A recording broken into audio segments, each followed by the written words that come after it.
ईशान किशनला 4 चांगले मित्र होते म्हणून त्याची रिकव्हरी झाली आणि आता बॅक इन ॲक्शन आहे आणि काय बॅटिंग करतोय तो. आता तुम्ही म्हणाल की ह्या मित्रांचा आणि त्याच्या बॅटिंगचा काय संबंध? तर ईशान किशन काही वर्षापूर्वी जेव्हा साऊथ आफ्रिका टूरनंतर त्यांनी माघार घेतली आणि म्हणलं की मला आत्ता काहीही खेळता येणार नाही, तर सगळे म्हणले की असं काय तू करू शकतो?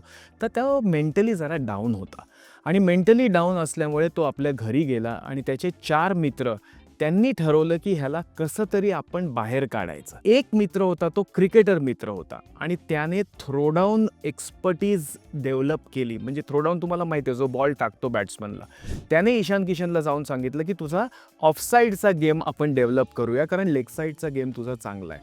200 बॉल तो टाकायचा ईशान किशनला. बाकीच्या 3 मित्रांनी ठरवलं की ह्याच्या मेंटल साईडवर काम करूया आपण.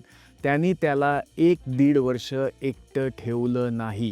कायम त्याच्याबरोबर असायचे, त्याला थोडं मोटिवेट करायचे, त्याला चांगल्या दिशेने पॉझिटिव्हिटीकडे ते घेऊन जायचे आणि त्यामुळे 1.5-2 वर्षानंतर Ishan Kishan physically, mentally recover झाला आणि बघा त्याचा काय परफॉर्मन्स आहे.